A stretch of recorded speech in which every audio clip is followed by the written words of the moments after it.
خود ایک اوپن کر دیں اس حوالے سے. تو خان صاحب کے لیے تو آپ نے مشکلات بتایا ظاہری بات ہے کہ کہ نیازی آگے صاحب نظر اور فیض صاحب کا گٹھ جوڑ تھا, اس گٹھ جوڑ میں اور بھی کریکٹرز تھے. کیا یہ کہنا جائز ہوگا کہ اس گٹھ جوڑ میں ججز کے علاوہ جنرل جو باجوہ صاحب تھے ان کا بھی اتنا ہی کریکٹر تھا جتنا کہ 2 ججز کا بھی نام لیا جاتا ہے, جس میں یہ کہا جا رہا ہے کہ جو سابق جج تھے جس میں ثاقب نثار صاحب اور آصف سعید کھوسہ صاحب تھے, تو وہ بھی کہیں نہ کہیں اس کریکٹر میں تھے. فیض صاحب کا تو جو بھی ان کو سزا مل گئی, کیا باجوہ صاحب کا بھی احتساب ہوگا؟ کیا پھر یہ ان ججز کا بھی احتساب ہوگا؟ ان کے خلاف بھی کوئی کارروائی ہوگی؟ دیکھیں, ایک ادارے نے اپنے اتنے ٹاپ موسٹ آفیسر کا اس کو they've held him accountable, اور اس کا ایک احتساب کا جو خود احتسابی کا عمل ہے وہ واقعتاً لائق تحسین ہے اور ایک تاریخ رقم کی ہے. اور یہی بات ہے کہ دیگر اداروں کو بھی اپنے اندر خود احتسابی کے عمل کو رائج کرنا چاہیے, اور خود احتسابی کے عمل کی جو شروعات ہے وہ ہونی چاہیے, whether that's judiciary, whether that's the executive, اور اسی طرح دیگر جو ادارے ہیں ان کو ایک خود احتسابی کا, شفافیت کا, اکاؤنٹیبلٹی کا جو ایک سارا پروسیس ہے اس کو بالکل آگے بڑھانا چاہیے. جہاں تک آپ نے بات کی ججز کی, تو بالکل یہ تو زبان زد عام ہے, آپ نے دیکھا, سب کو پتہ بھی ہے ود پروف, یہ تمام تر چیزیں موجود ہیں کہ کھوسہ صاحب اور یہ دیگر جو جج صاحبان ہیں, ثاقب نثار صاحب, یہ لوگ اعلیٰ کار بنے, یہ لوگ سہولت کار بنے. اس وقت کے سٹنگ پرائم منسٹر کو انہوں نے at the whims and wishes of this nexus انہوں نے اس وقت بھجوایا, ان کو گھر بھجوایا اور ڈسکوالیفائی کروایا فار وٹ ایور ریزن. اس میں پاناما کا کہا گیا لیکن اقامہ پہ نکالا گیا, and so and so forth. تو اس ملک کے ساتھ زیادتی کی. اصل تو نقصان اس ملک کا ہوا, چلیں سیاستدانوں کا, پولیٹیکل کیپٹل کا یا پالیٹکس کا نقصان تو ہے, لیکن وہ کچھ معنی نہیں رکھتا. اصل نقصان جو تھا وہ ملک کا تھا. اب آ جائیں, کیونکہ اس وقت کے جو سربراہ تھے اس ادارے کے جس نے احتسابی کی ایک خود احتسابی کی ایک تاریخ رقم کی ہے, اس حوالے سے بالکل یہ بات ایک درست ہے کہ وہ ادارہ خود, کیونکہ اس کا اپنا ایک پرسکرائب پروسیجر ہے, اس کا ایک سیٹ آف جو اس کی پریکٹسز ہیں اور اس کے رولز اینڈ ریگولیشنز ہیں, ان کے مطابق کوئی بھی سرونگ یا ریٹائرڈ آرمی آفیشل ہو یا وہ اس ادارے سے تعلق رکھتا ہو, تو بالکل ان کی جو اپنی ایک پروسیجر اینڈ ووگ ہے, ان کا اپنا ایک میتھڈ ہے, ایک اپنا ان کا پروسیجر ہے جس کو وہ اڈاپٹ کرتے ہیں, جس طرح جنرل فائز کے سارے معاملے میں آپ نے دیکھا. بالکل. اب کتنا کوئی ان کے علم میں تھا, باجوہ صاحب کے علم میں, کتنا کوئی ان کی ناک کے نیچے یا ان کی کمر کے پیچھے یہ تمام تر چیزیں ہوتی رہیں, کیونکہ یہ بات تو آپ دیکھیں کہ ان کی کمپیٹنس میں تو بات کی جا سکتی ہے کہ شاید ان کو علم نہیں تھا یا ان کو اس گریوٹی کا نہیں پتا تھا کہ کس حد تک یہ چیزیں آگے بڑھ چکی ہیں. تو میں سمجھتا ہوں کہ بالکل وہ ادارہ ہی خود جواب دے سکتا ہے. نا کہ گنہگار تو پھر سارے ہی تھے, ہر کسی نے اپنا اپنا رول تو پلے کیا ہے.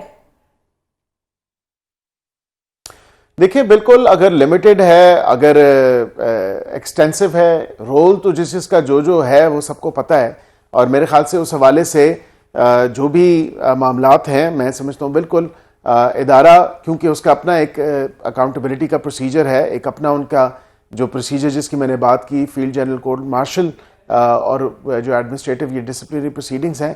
But I think just the volume اور the 14 years جو بیسکلی جو اتنی ایک اسٹرکٹ سزا دی گئی ہے, that in it self is some thing کہ جو ہمیں دکھاتی ہے کہ جو ملٹری کے ڈسپلنری رولز, اس کے جو کوڈ آف کانڈکٹ ہے یا دیگر چیزیں ہیں جن کو وائلیٹ کیا گیا, تو واقعتاً this is history that has been made, جو کہ تمام تر معاملہ آپ کے سامنے صحیح. عقیل, ایک لائرز والا کویشچن جاننا چاہوں گی کہ یہ ٹرائل جو ہے یا یہ جو پروسیڈنگز تھی, آئی ڈونٹ نو کہ یہ کہاں پر ہوئی تھی. As a lawyer do you have any idea, اور کیا یہ فیصلہ پبلک ہوگا, اور کیا یہ فیض صاحب کو کس جیل میں بھیجا جائے گا, یہ آپ کچھ بتا سکتے ہیں؟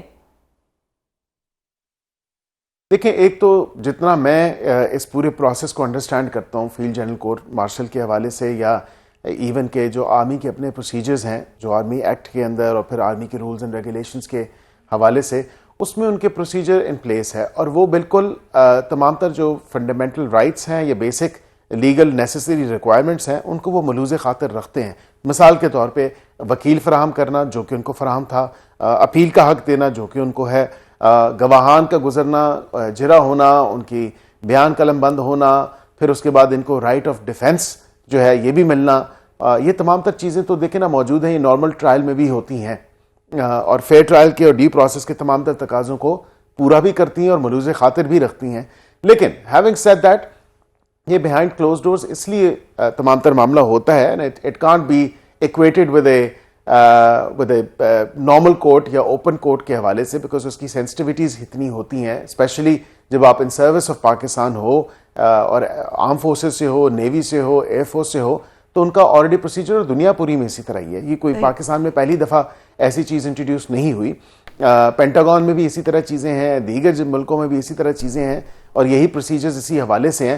ہاں بالکل, آپ اس فیصلے کے اوپر اگر بات کر رہی ہیں تو اس ملزم کو یہ فیصلے کی کاپی فراہم کی جاتی ہے اور بالکل وہ فیصلے کی کاپی جو ہے اس کو دیکھ کے جو اس کے خلاف ایویڈنس تھا جو ڈسکس ہوا, جس طرح ایک نارمل عدالت کا فیصلہ ہوتا ہے اسی طرح اسی طرز پہ یہ فیصلہ یا اسی طرح ہی ہوتا ہے, لیکن اس کے ساتھ ساتھ اس کو پبلک نہیں کیا جا سکتا, اینڈ فار ویریس ریزنز, کیونکہ یہ ایک ایسا پروسیس ہے جس کی سراؤنڈ سینسٹیوٹی جو ہے وہ بہت زیادہ سراؤنڈ کر رہی ہوتی ہے. تو اپیل کا حق تو انہیں موجود ہے, جو کورٹ آف اپیل کا ایک اسی ادارے کے اندر ایک پروسیجر پرسکرائبڈ ہے, اور پھر اس کے بعد مرسی پٹیشنز کے حوالے سے بھی تمام تر معاملہ موجود ہے. صحیح. خواجہ آصف صاحب نے کہا ہے کہ فیض حمید کے بوئے ہوئے سازشی عناصر بھی بانی پی ٹی آئی کو اقتدار میں لانا چاہتے ہیں, اب بھی بانی پی ٹی آئی کو اقتدار میں لانا چاہتے ہیں. یہ کون سے سازشی عناصر ہیں جو ابھی بھی موجود ہیں؟ دیکھیں, مجھے تو نہیں اندازہ کہ کس طرف وہ اشارہ کر رہے ہیں یا کس کی طرف یہ پوائنٹرز ہیں. میں سمجھتا ہوں کہ بالکل ایسے جو ہیں لوگ وہ ہو سکتے ہیں جو ابھی بھی چاہتے ہوں کہ اس پروجیکٹ کے جو کہتے ہیں کہ ریمینز جو ہیں باقیات جن کو کہا جائے تو وہ اگر چاہیں کہ اس پروجیکٹ کو دوبارہ سے ریوائیو کیا جائے تو ہو سکتا ہے. Not in my knowledge, but وہ کیوں ایسی بات کہہ رہے ہیں, وہ کس کی طرف اشارہ دے رہے ہیں, یہ وہ خود ہی بہتر بتا سکتے ہیں. اور عقیل, یہ بانی پی ٹی آئی کی بہنیں جو ہیں وہ ایز اے سسٹر کہتی ہیں کہ ہمیں بھائی سے ملاقات کرنے دی جائے تاکہ ہم ان کی جو صحت ہے اس کے بارے میں جان سکیں. تو کیا آنے والے منگل میں ان کی ملاقات ہوگی یا پھر وہی باہر وہ بیٹھی رہیں گی, ان کے اوپر ٹھنڈا پانی گرایا جائے گا, یا کوئی ایسی لا اینڈ آرڈر کی سچویشن بن سکتی ہے؟ سوزین صاحبہ, ابھی تو فی الوقت میں نہیں دیکھ رہا کہ کسی قسم کی ملاقات جو ہے وہ کوئی ہو, اور اس کی وجہ ہے کہ اصل میں فیملی کی ملاقاتیں بھی پولیٹیکل ملاقاتوں میں بدل گئیں, اور یہ سب سے بڑا آپ دیکھیں کہ ملاقات کے بعد جا کے بھارتی میڈیا سے بات کرنا, پھر ایسی باتیں کہنا, پھر گورنمنٹ بھی الرٹ ہو گئی اس تمام تر معاملے کے بعد جب انہوں نے وہاں پہ کہا کہ آپ اڈیالہ کون سا جو ہے وہ وہاں کے دروازے کوئی اتنے اونچے تو نہیں, دیواریں اتنی اونچی تو نہیں, تو اس کا گیٹ بھی توڑا جا سکتا ہے اور باہر بھی نکالا جا سکتا ہے. So of course it's a real concern. ابھی ریسنٹلی آپ کی نالج میں ہوگا کہ تھوڑا سا یہ انٹرنیشنلی ہائی لائٹ ہوا ہے, ایک ایلس جل ہیں یا گل ہیں, I am not sure about her name, انہوں نے یونائٹڈ ہیومن رائٹس جو ایک ہیں اس کے اوپر انہوں نے ایک آرٹیکل کہہ لیں, اس کو ایک رپورٹ کہہ لیں, جس میں یہ کہا گیا ہے کہ ان ہیومین ڈیٹینشن, اور بھی بہت سے پیراگرافس ہیں اس کے اندر جس میں یہی چیز ہائی لائٹ کی گئی ہے کہ عمران خان صاحب کو قید تنہائی میں رکھا گیا ہے اور ان کو جو بیسک فیسلٹیز ہیں وہ نہیں دی جا رہی, ان کو 24 گھنٹے سے 23 گھنٹے تک اکیلے رکھا جاتا ہے, انہیں باہر نہیں جانے دیا جاتا. ہاؤ ڈو یو سی دس؟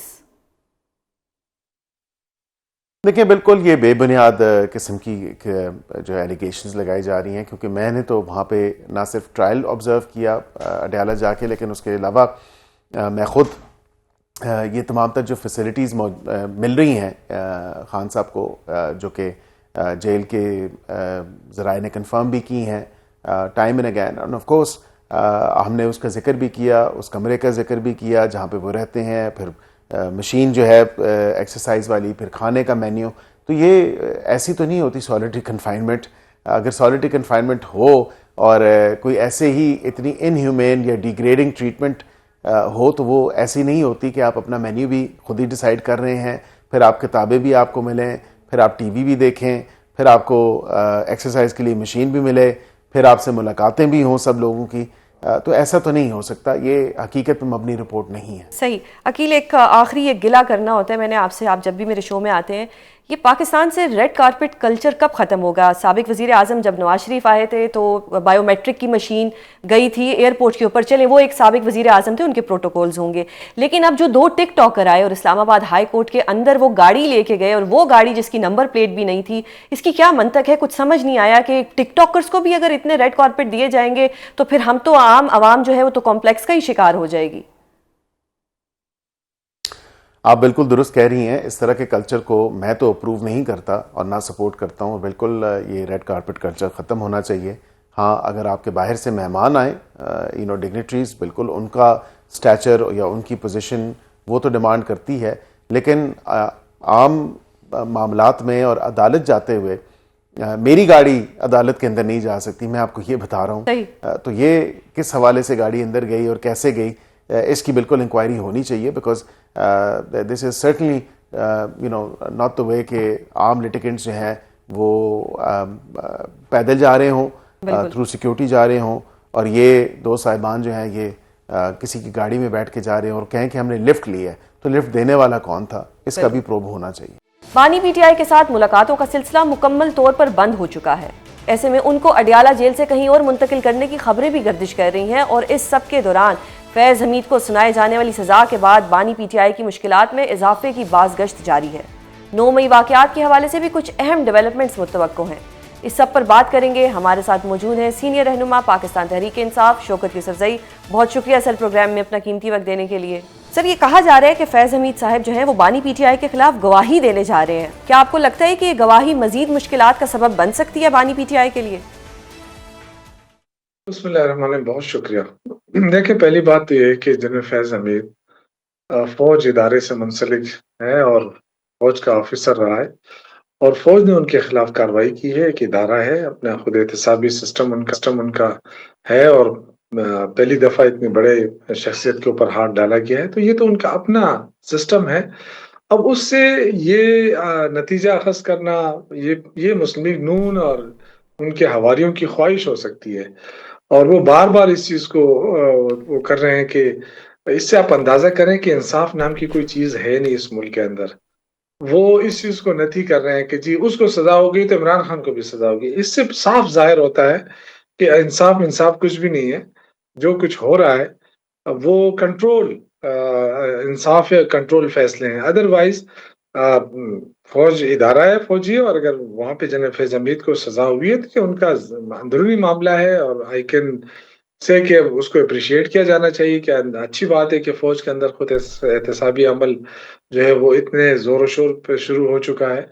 لیکن اس سے بہتر تو یہ ہے نا کہ ہم اپنے جیسے سیاسی ادارے کو بھی اگر اس میں لانا چاہتے ہیں کہ جی ان کے بھی احتساب ہو تو شروع کریں، 85 سے شروع ہو جائیں، بسم اللہ کریں، 85 سے شروع ہو جائیں۔ کون کس طرح آیا سیاست کے اندر، کس کی انگلی پکڑ کر آیا، کیا کیا سیاست میں، پارٹیاں کیسے بنائی، تو بسم اللہ کریں نا، پھر محلات کیسے بنے۔ یہ ساری چیزیں میرے خیال یہ ہے کہ بہتر یہی ہے کہ اگر آپ نے یہ خواہشات نہ رکھیں کہ جی میری خواہش میرا اپوننٹ ہے، اور اس وقت چونکہ میں حکومت میں ہوں، ریاستی طاقت میرے پاس ہے، تو فلاں کو بھی خراب کرو، فلاں کو بھی خراب کرو، یہ چیزیں نہیں ہوتی ہے نا۔ اس سے پارٹیاں ختم ہوتی ہیں، نہ اس سے لیڈرشپ ختم ہوتی ہے۔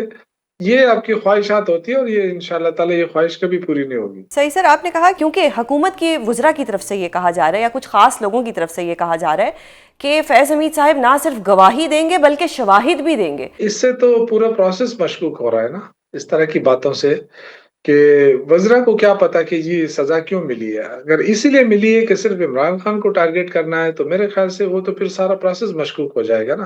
صحیح۔ تو اگر فوج نے یہ خود احتسابی عمل کیا ہے، اچھی بات ہے، میں تو سمجھتا ہوں کہ اچھی بات ہے، تو اس کو اس سے دور رکھنا چاہیے سیاسی عمل سے۔ اگر یہ اپنی خواہشات کے لیے یا ڈرانے دھمکانے کے لیے اس طرح کے بیانات دے رہے ہیں، تو میرے خیال سے ان کو شٹ اپ کال آنی چاہیے۔ صحیح سر، اور بانی پی ٹی آئی کے ساتھ ملاقاتوں کا سلسلہ بھی بند ہو چکا ہے۔ پہلے بہنوں کی ملاقاتیں بند ہوئی، سہیل آفریدی صاحب کو 10 بار جانے کے باوجود ملنے نہیں دیا گیا۔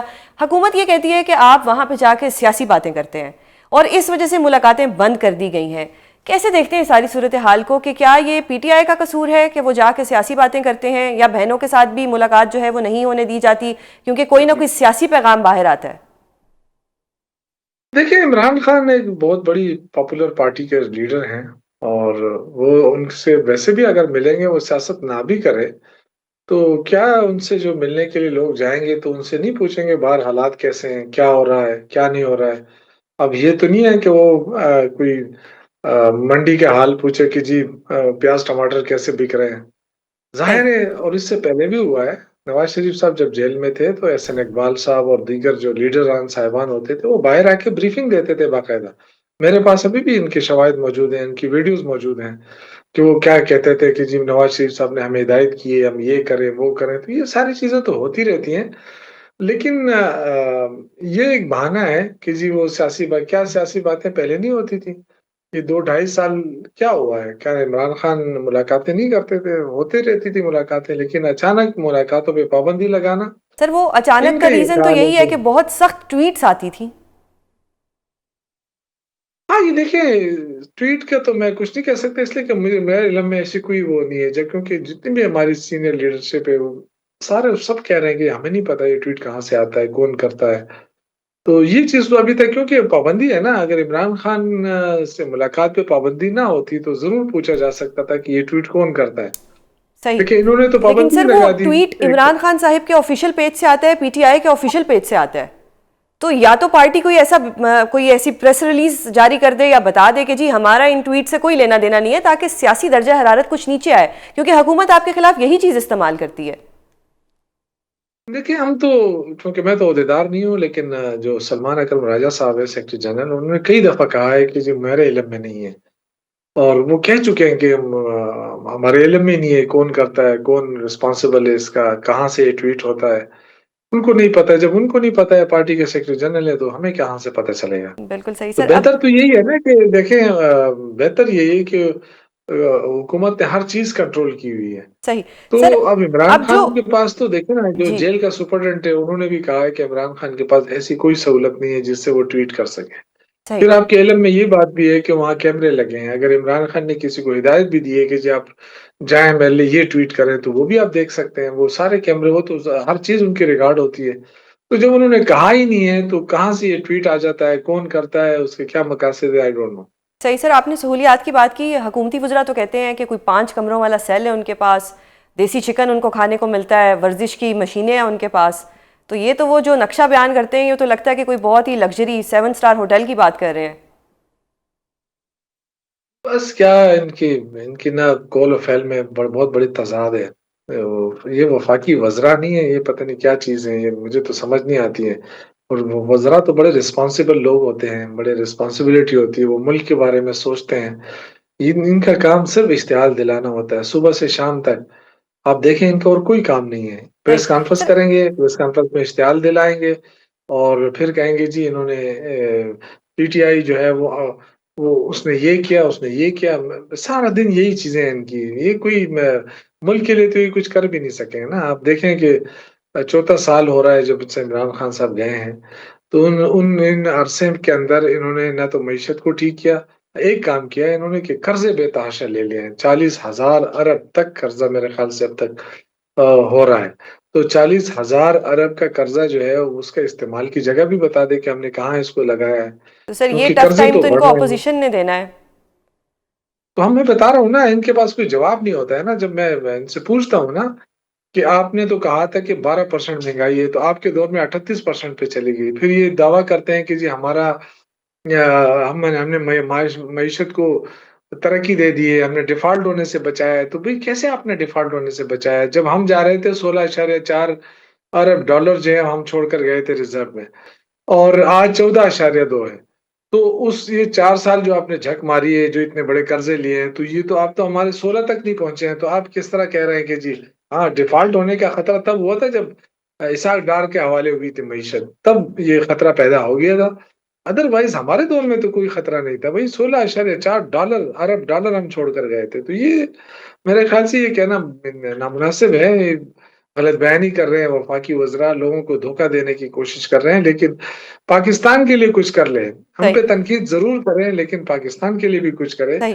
سر اب معاشی طور بتائیے گا پر کہ کیا پاکستان منگل کو مکمل بہنوں برباد کی ہے. ملاقات کرا دی جائے گی، یا بہنوں کو پھر اسی طرح سڑکوں پہ بیٹھنا پڑے گا اور ٹھنڈا پانی کے جو واٹر کیننز ہیں ان سے ان کے اوپر حملہ کیا جائے گا؟ کیا ہونے جا رہا ہے منگل کو؟ میں تو کوئی نجومی ہوں نہیں، نہ پیشگوئی کر سکتا ہوں، لیکن یہ کہ ہم اپنی اسٹرگل جاری رکھیں گے. وہ بہنیں بیچاری وہ جائیں گی، بوڑھی خواتین ہیں، ان پہ سردی کے موسم میں پانی پھینکنا، ان کو گرانا، ان کے یہ میرے خیال سے پاکستان کی ہسٹری میں اتنا ظلم نہیں ہوا ہوگا جتنا یہ انہوں نے کیا ہے. وہ 70 کی خواتین ہیں اور ان کو اپنے بھائی سے ملاقات نہیں کرنے دی جا رہی. حالانکہ یہ میرے سمجھ میں نہیں آ رہا ہے کہ فیملی جو آپ کا لا ہے، جیل مینول ہے، اس کے مطابق تو آپ فیملی رشتہ داروں کو اور ان کو ملاقات کی اجازت ہوتی ہے. یہ کیوں روک رہے ہیں؟ کہتے جی سیاسی باتیں ہوتی ہیں. تو آپ اتنے خوفزدہ ہیں عمران خان سے، وہ تو جیل میں ہے نا، صحیح ان کی باتوں سے بھی آپ ڈرتے ہیں. صحیح. سر، بانی پی ٹی آئی کو کہیں منتقل کرنے کی خبریں بھی آ رہی ہیں کہ اڈیالہ سے انہیں کہیں اور شفٹ کر دیا جائے گا. بہت بہت اپنے پیروں پہ کلاڑی مار دیں گے. یہ چیزیں دیکھیں لوگ ایک حد تک برداشت کریں گے، اور جو اس وقت ٹیمپریچر ہے اس کو نیچے لانے کی ضرورت ہے ملک کے. ان میں سب اداروں کے کو یہ ذمہ داری آتی ہے، سب اداروں کو، کہ صحیح. وہ صورتحال کو بہتر بنائیں. دیکھیں ہماری تو ابھی آئی ایم ایف کے قرضوں سے ہم جان نہیں چھوٹ رہی ہے ہمارے. ابھی ریسنٹلی پھر قرضہ لیا، تو آپ کے تو ابھی اپنا کچھ ہے ہی نہیں. ریزرو $14.2 بلین ہیں آپ کے، اس میں سے $9.2 بلین جو ہے وہ دوست ممالک کے پڑے ہیں. آپ کے پاس تو اپنا کچھ ہے ہی نہیں. تو جب نہیں ہے تو پھر آپ کیوں اس طرح کی حرکتیں کر رہے ہیں؟ آپ کے تو 100 سے زیادہ ٹیکسٹائل ملیں بند ہو چکی ہیں پنجاب کے اندر، لاکھوں لوگ بے روزگار ہو رہے ہیں. تو یہ ساری چیزیں ہیں، دیکھ لیں ملک کس طرف جا رہا ہے. اگر صحیح.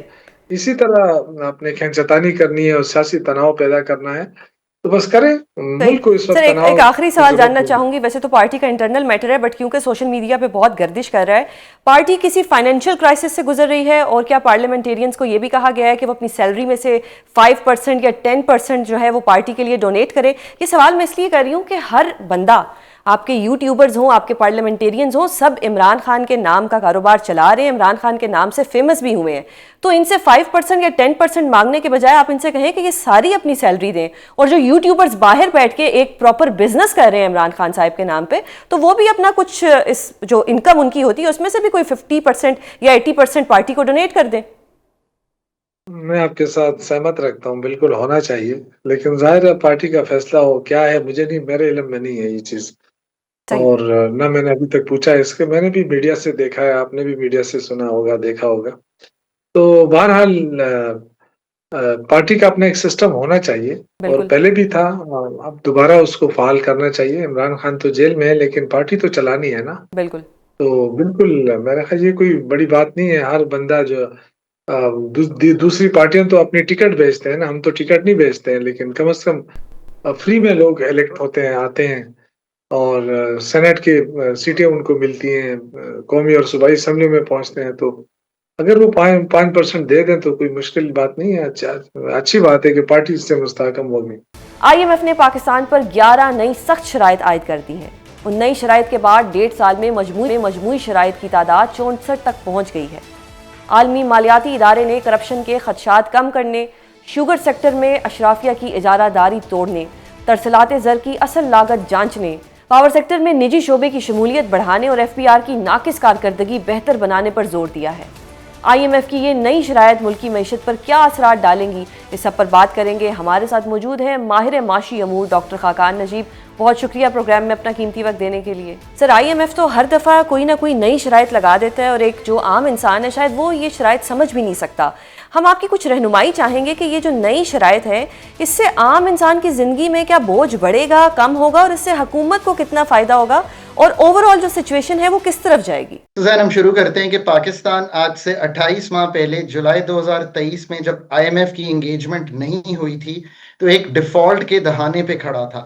اس میں کوئی شک کی گنجائش نہیں ہے کہ فنڈ کا جو پروگرام ہوا ہے، ایک پہلا چھوٹا 9 ماہ کا اور اب یہ 3 سالہ، اس نے ایک سٹیبلٹی دے دی ہے. عام آدمی یا خاص آدمی پاکستان میں جو افراط زر دیکھ رہا تھا 29 24 12% کی، وہ 5% 7% کے درمیان آ گئی ہے. قیمتیں اس طرح سے نہیں بڑھ رہی، آپ کی قوت خرید اس طرح سے نہیں ٹوٹ رہی. آن دی گورنمنٹ سائڈ ایکسٹرنل کا خسارہ یعنی بیرونی خسارہ جو 19 ارب ڈالر تک رن کر گیا تھا، آج negative 1 billion to positive 1 billion کے ارد گرد گھوم رہا ہے. جو ہمارا مالیاتی خسارہ ہے وہ سنبھل گیا ہے، انرجی کے خسارے کچھ سنبھل گئے ہیں، کچھ میجرز ہمیں لینے پڑے ہیں جس سے عام آدمی کو بھی تکلیف ہوئی ہے. ایکسیسو ٹیکسیشن کے آپ پہ سیلریڈ پہ نان سیلریڈ پہ ٹیکس بڑھا, کارپوریٹ انکم ٹیکس بڑھا, اوور آل اکانومی سلو ہو گئی. اس سے عام آدمی کو تکلیف ہو رہی ہے. کیا تکلیف ہے؟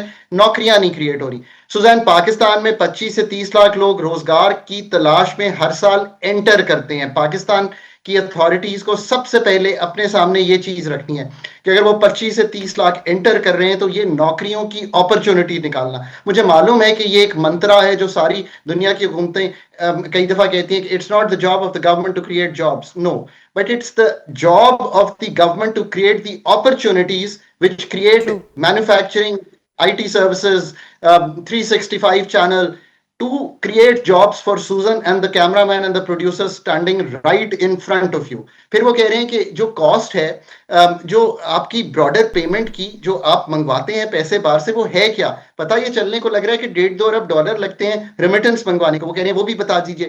بانڈ مارکیٹ کریٹ, انرجی, یار کون کہتا ہے کہ پاکستان کے انرجی کو تنظیمیں نو نہیں کرنی؟ انہوں نے تو صرف کہا ہے ہیسکو پیسکو وغیرہ کو پرائیویٹائز کر کے یا پبلک پرائیویٹ سیکٹر پارٹنرشپ میں لے جائیں. اسی طرح اسٹیٹ اونڈ انٹرپرائزز میں. پھر انہوں نے کہا ہے کہ یہ جو شوگر سیکٹر ہے, اب سارا پاکستان جو ہے وہ ہر وقت شوگر سیکٹر جو ہے اس کے بارے میں گفتگو کرتا ہے. انہوں نے تو جو شرط رکھی ہے میں اسی سے اگری نہیں کرتا. وہ کہتے ہیں کہ پرائس کنٹرول سے نکلیے, لائسنسنگ سے نکلیے, امپورٹ ایکسپورٹ پرمیشن سے نکلیے, زوننگ سے نکلیے, کلیئر ٹائم لائنز بتائیے ان چیزوں کی امپلیمنٹیشن کی. میں کہتا ہوں آپ کراپنگ پیٹرن پہلے آپ اپنے ٹھیک کریں تاکہ آپ کو پتا چلے کہ شوگر کین لگانی بھی ہے کہ نہیں لگانی. اسی طرح دو تین اور شرائط ہیں, کارپوریٹ ریگولیشن سے ان کا تعلق ہے, اور ایک SEZ ایکٹ ہے اس سے تعلق ہے. سوزان, میں اب آپ کو کرکس بتاتا ہوں. یہ ساری چیزیں آن دی ایج اچھی ہیں, ہمیں خود ہی کر لینی چاہیے تھی, کوئی دو آرا نہیں ہے, بٹ یہ آن دی ایج ملک کی کئی چیزوں کو ٹھیک کر سکتی ہیں. جو انڈر لائن گورننس اسٹرکچرز ہیں, پاکستان کی کیپیبلٹی ٹو تھنک, پاکستان کی capability to have a development state, Pakistan کی capability to build a private sector which connects with the world, Pakistan کی کیپیبلٹی کے کون سے سیکٹر ہیں جنہوں نے اگلے 3 سال میں پاکستان کی ایکسپورٹ کو, چلے میں کہتا ہوں اگر $30 ارب پہ ہے تو $38 ارب پہ لے کے جانا ہے. وہ ان کی ریفارم کیا ہے اور کن سے انسٹیٹیوشنز نے کرنا ہے. 5 حکومتوں نے PSDP کو بہتر کیسے کرنا ہے, یہ بھی وہ کہہ رہے ہیں. اب ان میں کوئی بھی سوزین ایسی چیز نہیں ہے جو پاکستان میں ہونے والی نہ ہو. I am seeing some thing more. You need to do IMF, but you need to improve the IMF engagement. You need to redesign the program, because یہ گروتھ کو کل کر رہا ہے اور ان امپلائمنٹ نہیں ٹھیک ہو رہی, انویسٹمنٹ کلائمیٹ ٹھیک نہیں ہو رہا. So you need to do an IMF plus. I think that's where the country is. صحیح سر, آپ نے FBR کی بات بھی کی. IMF کو بھی FBR کے ایسے ایشو آتا ہے. اگر FBR کی کارکردگی ٹھیک نہیں ہے تو پھر یہ ادارہ کس لیے بیٹھا ہوا ہے؟ یہ صرف کسی کو سٹریس دینے کے لیے بیٹھا ہوا ہے, تنخواہیں لینے کے لیے بیٹھا ہوا ہے؟ کیونکہ IMF کی طرف سے بار بار نشاندہی کی جا رہی ہے FBR کی کارکردگی پر. تو سوزین, مجھے 25 سال تو ہو گئے ہیں پاکستان پہ پڑھتے ہوئے, 10-11 سال میں نے کام کیا ہے پاکستان کے ساتھ, اور میں تحقیق کافی کرنے کی کوشش کرتا ہوں. جو بھی آپ پچھلے 25 سال کے ایٹ لیسٹ پاکستان پہ اہداف پڑھیں گے تو ٹیکس کا نہ بڑھنا, ٹیکس کے سیکٹرز بیچ میں نہ آنا, انفارمل اکانومی کا رہنا, پراپرٹی, ریئل اسٹیٹ, آگے چلیے wholesale, retailer, agriculture income tax, tax gaps, چوری ہونا سیلز ٹیکس کا, اور ٹاپ 5% کا اتنا ٹیکس نہ دینا. یہ سٹوری میں 25 سال سے سن رہا ہوں, اس میں کوئی تبدیلی نہیں آئی. آج بھی کمپلائنس کے ایشوز, FBR میں بہت سے ایکسٹرنل پروگرام بھی رن ہوئے ہیں, یہ بھی یاد رکھیے. IMF کے TAs یہ چلتے رہتے ہیں, آ کے کرتے رہتے ہیں. ٹارپ رن ہوا, FCDO کے پروجیکٹ, رائز, یہ اتنے پروجیکٹ چلے, ورلڈ بینک کے پروجیکٹ چلے, اور کئی بند ہوئے اس چیز پہ کہ they were not good to make any dent. So now you need to really think what is it we are missing. I'll tell you what we are missing. We are missing the fact کہ ہم FBR کو دیکھ رہے ہیں کہ ایک tax to GDP ہے جو ٹھیک کرنا ہے. میں اس طرح دیکھتا ہی نہیں ہوں. میں دیکھتا ہوں کہ ٹیکس کی سمپلیفیکیشن کے کون سے کام میں نے کیے ہیں ایز لیڈنگ FBR.